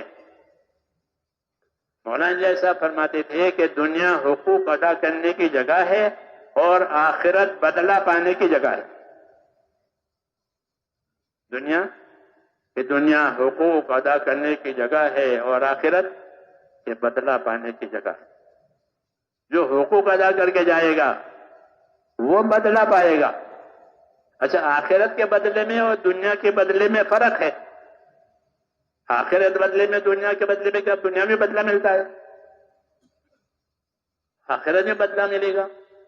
تو دنیا اور آخرت کے بدلے میں کیا فرق ہے؟ کہ دنیا اور آخرت کے بدلے میں یہ فرق ہے کہ دنیا میں جو بدلہ ملے گا وہ عارضی ہوگا. کیسا ہوگا؟ عارضی، دائمی نہیں، ہمیشہ نہیں. آپ کو تنخواہ ملے گی 1 مہینے کی، وہ 1 مہینہ چلے گی. موسم آئے گا تو موسم جو پیداوار ہے وہ 1 سال چلے گی. تو جتنے نفع آتے ہیں وہ عارضی ہوتے ہیں، جتنے بدلے آتے ہیں وہ عارضی ہوتے ہیں. آخرت میں جو بدلہ ملے گا وہ عارضی نہیں ہوگا بلکہ سدا مدا کا ہوگا. یہ فرق ہے.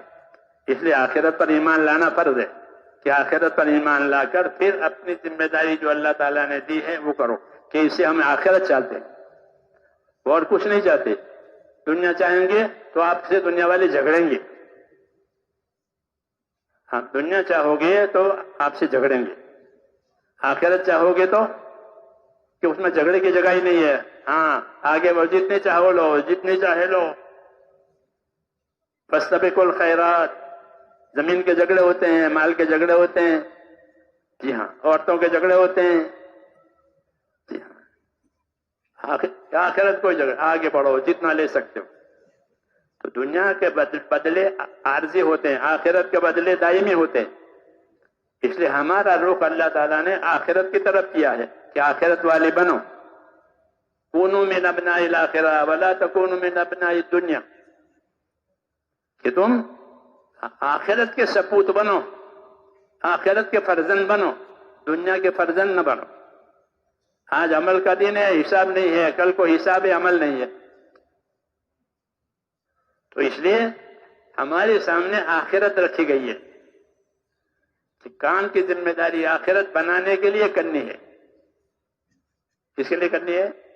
آخرت بنانے کے, کیونکہ موت آنے والی ہے اور موت کے بعد پتہ چلے گا کس نے کیا کیا ہے. وَوَجَدُوا مَا عَمِلُوا حَاضِرًا, انہوں نے جو کچھ کیا تھا اپنے عملوں کو حاضر پایا موت کے بعد.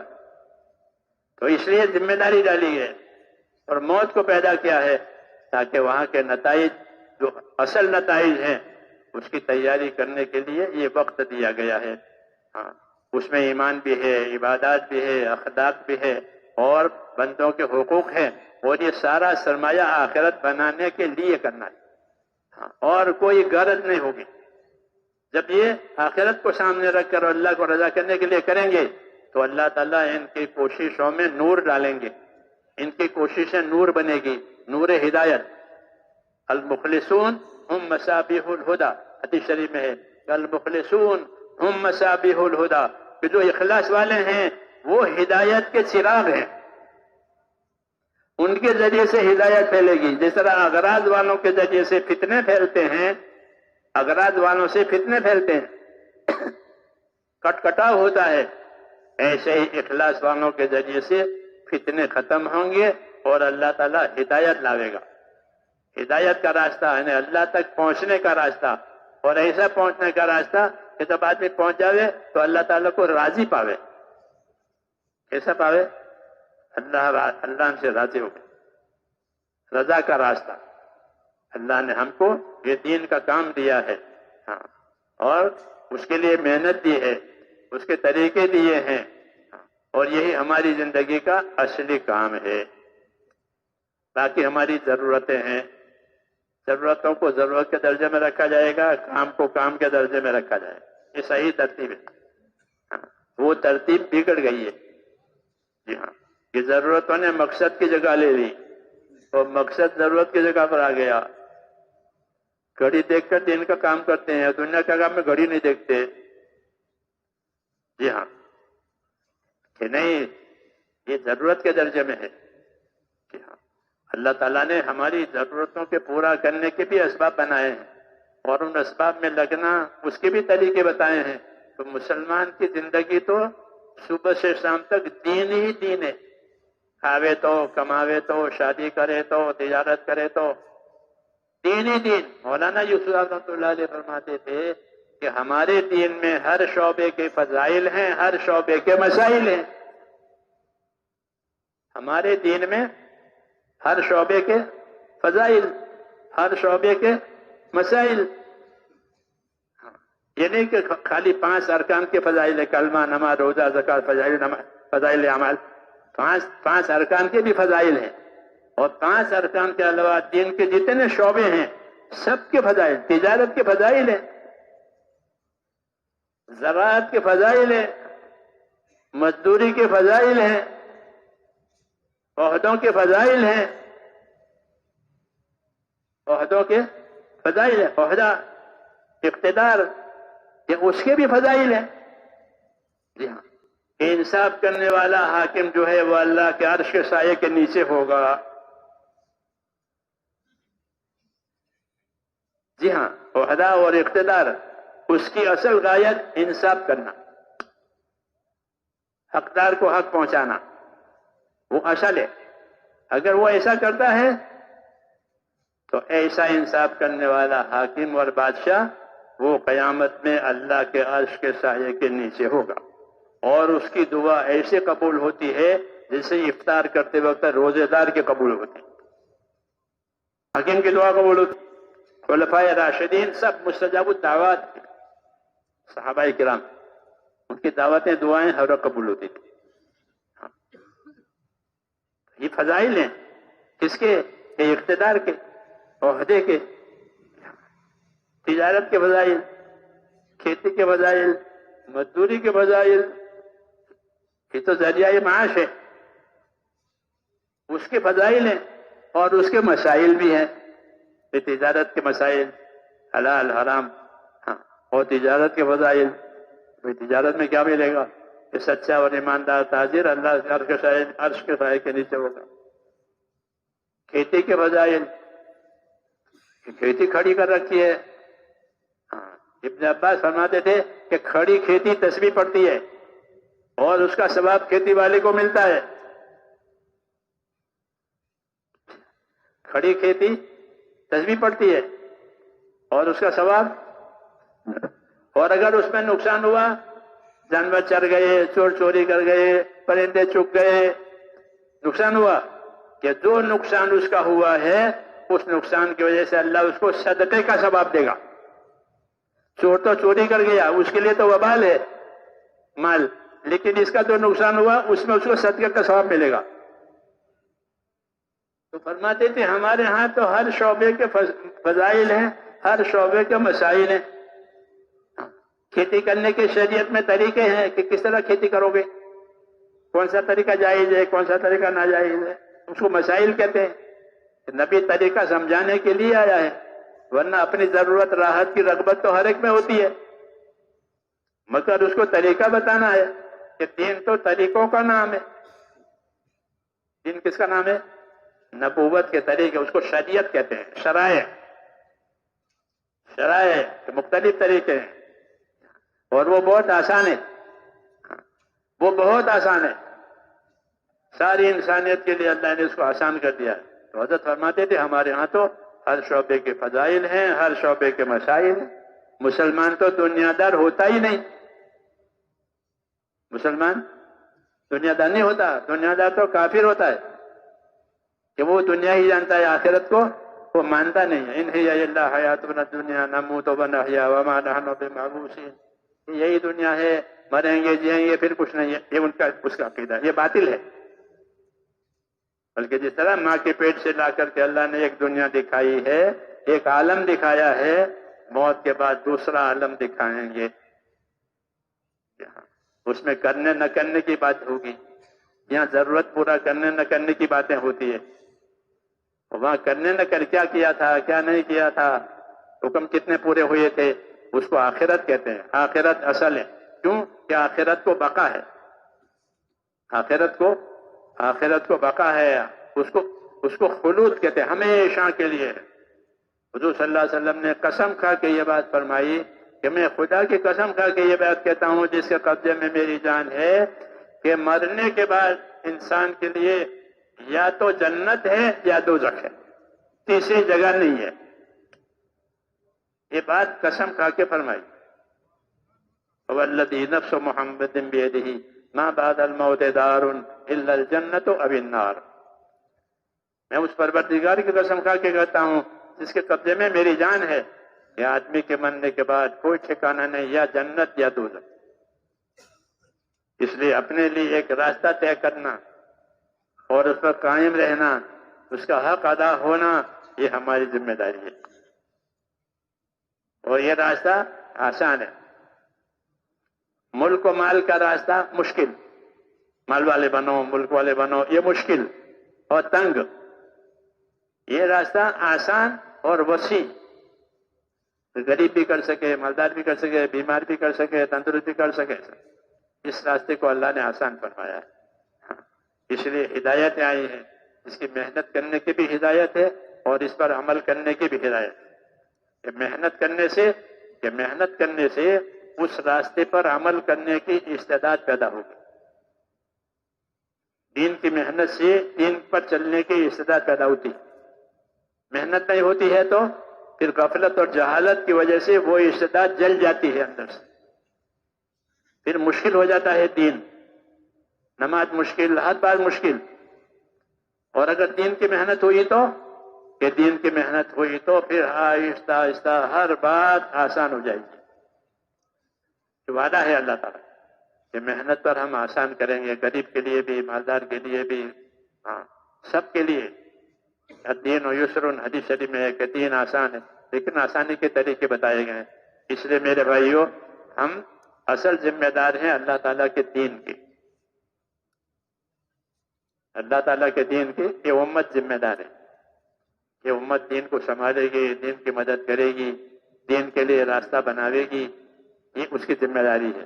اللہ نے اس کے لیے صلاحیتیں بھی دی ہیں، جان مال بھی دیا ہے، طریقے بھی بتائے ہیں، پھر مدد کے وعدے بھی کیے ہیں. کیا کیے ہیں؟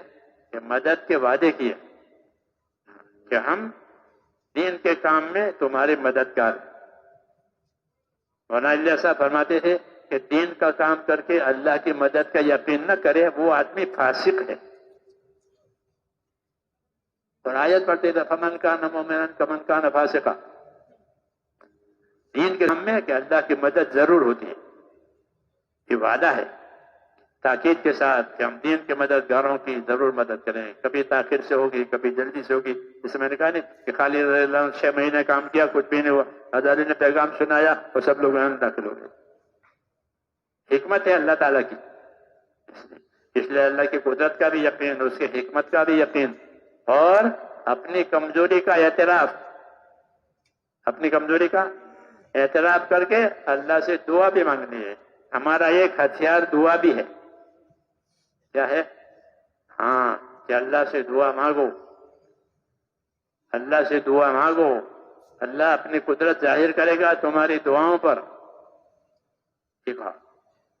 وعدہ ہے اللہ تعالیٰ کا، بلکہ حکم ہے اللہ تعالیٰ کا کہ مجھ سے دعا مانگو میں قبول کروں گا. تو اب کیا رہ گیا؟ خود ہی فرمایا دعا مانگو میں قبول کروں گا. لیکن فرماتے حضرت جی رحمۃ اللہ علیہ کہ دعا کی ایک زمین ہے، ایک کھیتی ہے، وہ دعوت ہے. کہ دعوت کی محنت، جیسے کھیتی محنت ہوئی، اب سب چیزیں آ جائیں گی، پیداوار. ایسے دعا دعوت دونوں ملیں گے کہ پھر دین کی ساری چیزیں خود بخود پیدا ہو جائے گی. زندگیوں میں لوگ لے لیں گے اس کو. فاسق توبہ کرے گا. دین کی محنت آنے کی وجہ سے اندر کوئی شید پیدا ہوتی ہے تو وہ توبہ کرتا ہے. اور جو پہلے سے پابند ہے وہ ترقی کرے گا اللہ کی طرف. جی ہاں، تو یہ ہے. اس نے کہا کہ جو محنت کریں گے ہم ان کو اپنے راستوں کی ہدایت دیں گے. تو جو جس لائن میں ہوگا اس راستے کی ہدایت اللہ اس کو دیں گے. محنت کرنے کی وجہ سے سوجھ بوجھ پیدا ہوگی. اب اس کو سیکھنا پوچھنا ضروری ہے کہ میرے اللہ کا کیا حکم ہے، کیا طریقہ ہے. اس کو علم کہتے ہیں. علم و ذکر اس لیے دیا ہے تاکہ تمہیں اس کے طریقے معلوم ہو جائیں، اس کے اونچ نیچ معلوم ہو جائے، اس کی فضیلت فائدے معلوم ہو جائیں، اور محرومی کے کیا اسباب ہیں وہ بھی معلوم ہو جائیں. علم و ذکر سے یہ فائدہ ہوتا ہے. اس کا علم لیا، سیکھا اور اس پر عمل کیا کہ پھر اب کوئی رکاوٹ نہیں ہے. اب اللہ تعالیٰ ان کے محنت اور اخلاص کے وقدر ان کو نوازیں گے. اس لیے فرمایا ابشروا واملوا ما یسرکم. بشارت لو اور امیدوار رہو اللہ تعالیٰ سے ایسے حالات کے کہ جو تمہیں خوش کر دیں گے. اللہ ایسے حالات لاوے گا کہ جو تمہیں خوش کر دے گا. گھبرانے کی کوئی بات نہیں ہے، بلکہ مسئلہ اللہ تعالیٰ کے ہاتھ میں ہے. تو قاعدے کی بات یہ بتائی کہ جو لوگ اپنا اور خدا کا معاملہ صحیح کر لیں گے تو اللہ ان کا اور مخلوق والا معاملہ صحیح کر دیں گے. اوپر سے معاملہ صحیح ہے کہ نیچے کا معاملہ صحیح ہو جائے گا. دشمنوں کو اللہ دوست بنائیں گے. دشمنوں کو دشمن تھے، رکاوٹ ڈالتے تھے، کہ وہی دوست بنائیں گے. یہ امید دلائے. اصل اللہ ان یجعل بینکم وبین ما عادیتم مودۃ. یہ امید ہے کہ تمہارے درمیان میں اور ان لوگوں کے درمیان میں جسے تمہاری دشمن ہو رہی ہے اللہ محبت پیدا کر دیں گے. چنانچہ فتح مکہ کے بعد محبت پیدا ہو گئی، عداوت ختم، لوگ اس دین میں داخل ہو گئے. کہ اللہ نے وہ عداوت اٹھا دی، محبت کے دروازے کھول دیے. تو اللہ تعالیٰ اپنے فیصلے پر غالب اور قادر ہے، اپنی قدرت سے کرتے ہیں، حکمت سے کرتے ہیں. اس لیے کہتے ہیں، ہمارے مولانا انعام صاحب کہتے ہیں کہ لگے رہو. ایک جملہ تھا ان کا جب پرانوں کا جوڑ تھا، لگے رہو. ہاں، پھر نتیجہ کہتے ہیں اللہ لے آئے گا. تو اس کے لیے تیار ہیں آپ حضرات؟ اللہ تعالیٰ ہم سب کو قبول کرے.